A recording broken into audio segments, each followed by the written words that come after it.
ቪዲዮ ላይ እንዳያችሁት ሐረግ ድራማ ላይ እንግዲህ ኤፍራታና ናታን በጣም ከባድ ጊዜ እያሳለፉ ይገኛሉ። ኤፍራታ እንግዲህ ከያኔት በሰማችው ንግግር በንዴትና በእልህ ተነሳስታ የማይሆን ነገር አድርጋለች ማለት ነው። ይህ ምንድን ነው? ወይዘሮ ሉሊትን በመውጋት ናታንና ቃል እንግዲህ ኤፍራታ ባደረገችው ነገር ሁለቱ ታስረዋል ማለት ነው። እንግዲህ ቃልም ኤፍራታን በጣም እንደሚያፈቅራት እና ከእሷ ተለይቶ መኖር እንደማይችል እሷ ስትሰቃይ ማየት እንደማይችል ለሀኒ ሲነግራት ነበረ ማለት ነው። እንግዲህ ናታንም ደግሞ የኔ ጨረቃ መታሰር የለባትም ይህንን ነገር ያደረኩት እኔ ነኝ በማለት እንግዲህ ሁለቱም እስር ቤት ገብተው አሁን በጣም ከባድ ጊዜ እያሳለፉ ይገኛሉ። ኤፍራታ አሁን ላይ ከጎኗ ሆኖ አይዞሽ ይህንን ነገር አብረን እናልፈዋለን ብሎ የሚያጽናናት ሰው ስለሌለ ማለትም እንግዲህ ከጎኗ ሆኖ ብርታት የሚሆናት ናታን ነበር። ናታን ደግሞ እሷ ባደረገችው ነገር እስር ቤት ገብቶ ለብቻዋ ሆና ይህንን ሀዘንና ይህንን ነገር መቋቋም አቅቷት እንግዲህ ራሷን እስከ ማጥፋት ድረስ ደረጃ ደርሳ ነበረ። የትላንትናው ክፍል በጣም የሚያሳዝንና ልብ የሚነካ ክፍል ነበረ። እንግዲህ ኤፍራታ እናት በልጇ ከመጡባት አራስ ነብር ትሆናለች የሚለውን ኤፍራታ በተግባር አሳይታለች ማለት ነው።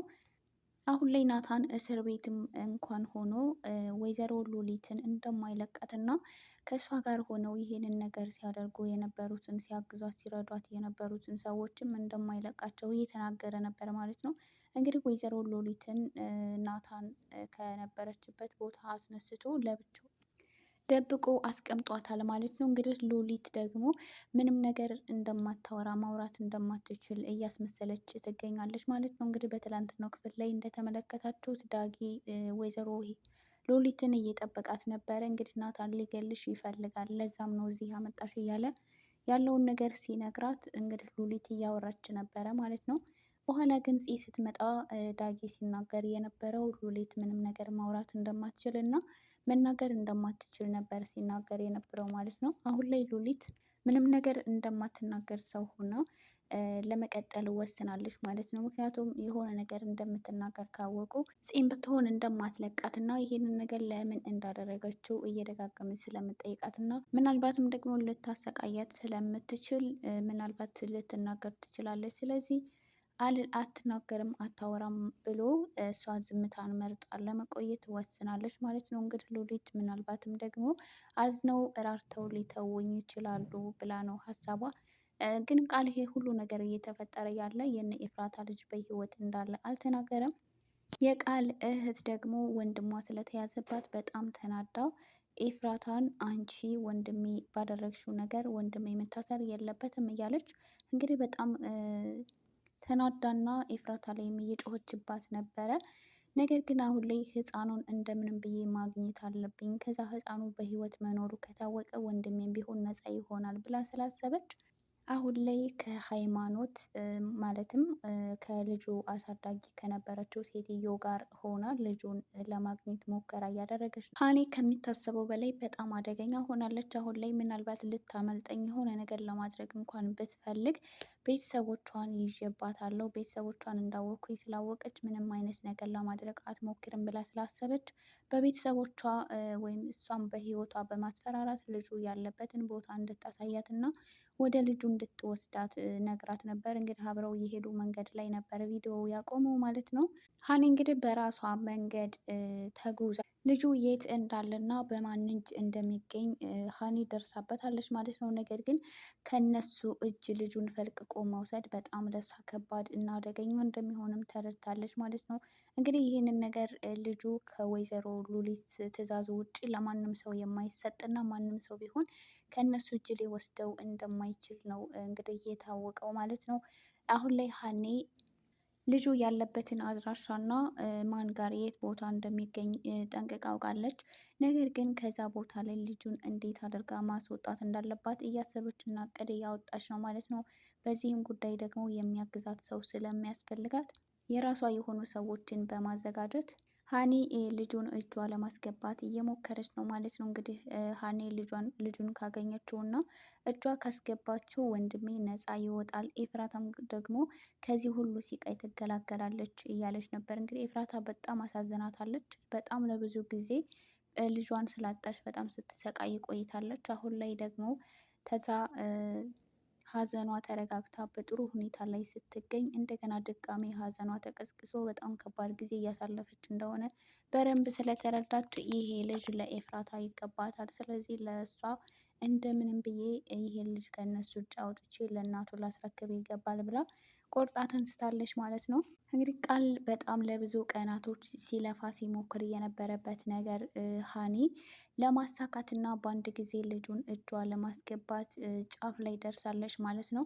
እንግዲህ በዚህ ጉዳይ ምናልባትም ቃል ደግሞ እህቴ ይሄንን ነገር ታደርገዋለች ብሎ በጭራሽ አላሰበም። ምክንያቱም ሀኒ እንደዚህ አይነት ነገር ላይ በጣም ደካማና የተረጋጋች ልጅ ስለሆነች እንደዚህ አይነት ነገር ላይ ብዙም ጎበዝ አይደለችም ብሎ ነው የሚያስበው። ሀኒ ግን በጣም ከሚታሰበው በላይ ጎበዝ ናት ማለት ነው። እንግዲህ ሃይማኖትን ወይም የልጁ አሳዳጊ የነበረችውን ሴትዮ እንዴት አድርጋ ስታስፈራራት እና እንዴት አድርጋ ስታሳምናት እንደነበር እንግዲህ ቪዲዮ ላይ ተመልክተናል። ሌላው ደግሞ ኤፍራታ በወሰነችው ውሳኔ በጣም ብዙ ነገሮችን ስትናገር ነው። ማንም ሰው ፈጣሪ የማይችለውንና የማይሸክመውን ፈተና እንደማይፈትነው እና እሷም በጣም ብዙ ነገሮችን እያሳለፈች እንደሆነ በምሳሌ እያደረገች እና ወንድሜን እንዴት እንደዚህ አይነት መከራ ውስጥ ለብቻው ጥለሽው ትሄጃለሽ? አንቺ በጣም ራስ ወዳድና ጨካኝ ሰው ነሽ። ወንድሜን በጭራሽ ልትወጂው አትችይም እያለች እንግዲህ ስትጮህባት ነበር ማለት ነው። እንግዲህ ኤፍራታም ስትል የነበረው ልጄ ናፍቆኛል፣ በዛ ላይ ደግሞ ሁልጊዜ አድኝኝ እያለ በህልሜ ሲመጣብኝ አየዋለሁ። ስለዚህ እኔ ወደ እሱ እንዲሄድ ፈልጎ ነው ማለት ነው፣ እየጠራኝ ነበር ማለት ነው እያለች እንግዲህ ኤፍራታ ስታለቅስ ነበረ ማለት ነው። በጣም ነው የምታሳዝነው።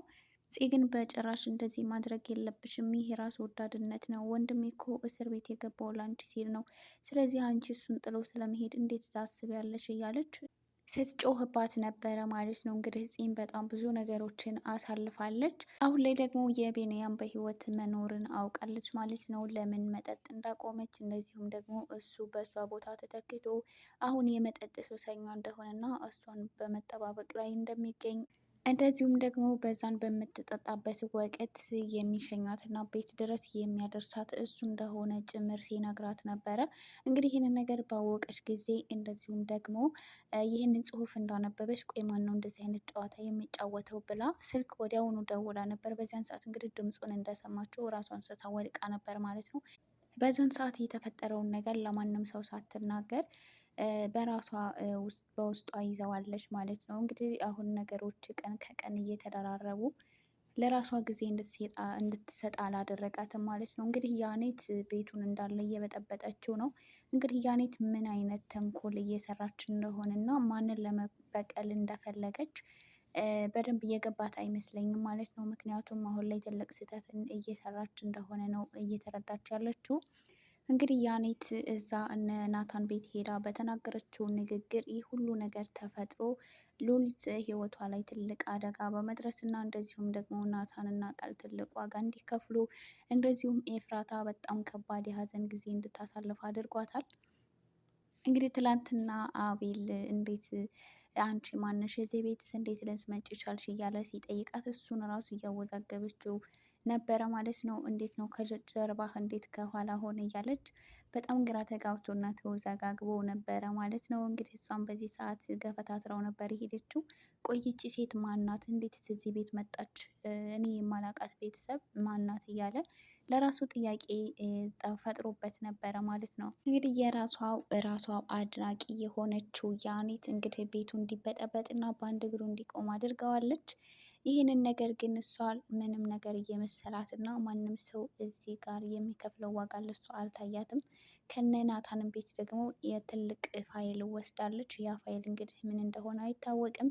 እነ ናታን ቤት ምን ፈልጋና ለምን መግባት እንደፈለገች እንግዲህ እስካሁን ምንም ግልጽ የሆነ ነገር የለም። ያኔት ግን በጣም ትልቅ ስህተት እንደሰራች ነው እየተረዳች ያለችው ማለት ነው። እንግዲህ ከሰው ጋር በመመሳሰል እንደዚሁም ደግሞ ስታስታውስ ያለው ነገር በጣም ትንሽ አወዛጋቢ የሆነ ነገር ነው። እንግዲህ የሀረግ ድራማ ተከታታዮች ለዚህ ቻናል አዲስ የሆናችሁ ላይክ፣ ሰብስክራይብ በማድረግ ቤተሰብ ሆኖ ቤተሰብ የሆናችሁን ከልብ እናመሰግናለን። በቀጣይ ቪዲዮ እስከምንገናኝ ለሁላችሁም ባላችሁበት ዓለም ዳርቻ ሰላማችሁ ብዝት ይበል።